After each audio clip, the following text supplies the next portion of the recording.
L'Istituto Comprensivo Secondo di Sora ha organizzato presso il plesso San Lorenzo Ruggeri l'Open Day scolastico per accogliere genitori ed alunni dell'ultimo anno della scuola dell'infanzia e di quella primaria per illustrare il piano dell'offerta formativa del comprensivo.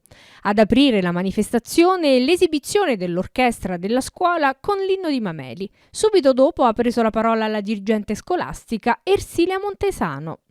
La nostra offerta formativa si basa fondamentalmente su alcune caratteristiche peculiari del nostro istituto, innanzitutto l'indirizzo musicale, che non riguarda soltanto la scuola media, ma tutti gli ordini di scuola, in quanto quest'anno abbiamo sperimentato il coro con un progetto continuità grazie alla presenza del professore Cellucci, che è insomma un maestro conosciuto. Abbiamo fatto questo progetto di continuità con bambini di quarta e quinta elementare, bambini di prima media, ed è stata una bella esperienza in occasione del concerto di Natale, quindi a dimostrazione del fatto che la musica caratterizza un po' tutto l'istituto. Poi ci sarà anche una sorpresa perché anche i docenti si sono messi in gioco, hanno sperimentato il coro della Cappella Sistona, quindi ci sarà poi questa sorpresa finale.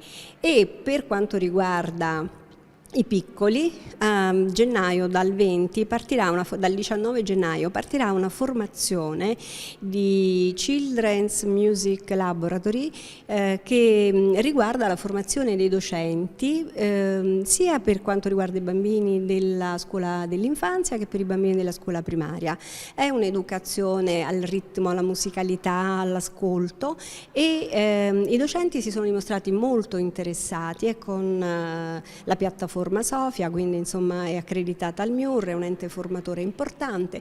Questo per dire che insomma la musica ci piace molto perché siamo convinti che completi lo sviluppo della persona, insomma lo renda completo in tutte le sue forme. Poi naturalmente lavoriamo sempre sull'inclusione e tra l'altro sempre per venire incontro alle esigenze dei bambini faremo anche uno screening per quanto riguarda i disturbi specifici dell'apprendimento con i bambini di prima, perché abbiamo un progetto in collaborazione con l'ASL e quindi c'è questa sperimentazione. Importanti momenti formativi per i ragazzi sono gli appuntamenti con l'autore, come quelli avuti con il giornalista Vittorio Macioce, ideatore del Festival delle Storie della Valle di Comino, che ha raccontato agli studenti cosa significa raccontare delle storie, e l'incontro con Adamo D'Agostino, che ha spiegato come scrivere un libro ed in che modo dalla scrittura si passi alla realizzazione cinematografica. Adamo D'Agostino ci ha spiegato che cosa significa scrivere un libro, ma anche che cosa significa lavorare nel mondo del cinema e quindi colloquiare con queste due realtà, sia la letteratura ma sia anche il messaggio cinematografico. Un'avventura che parte dall'idea fino a arrivare attraverso la scrittura a come si realizza un film vero e proprio. Avremo anche un incontro sul fumetto poi. Esatto, verranno a scuola, faranno dei laboratori creativi e di cui adesso ci parlerà Adamo D'Agostino.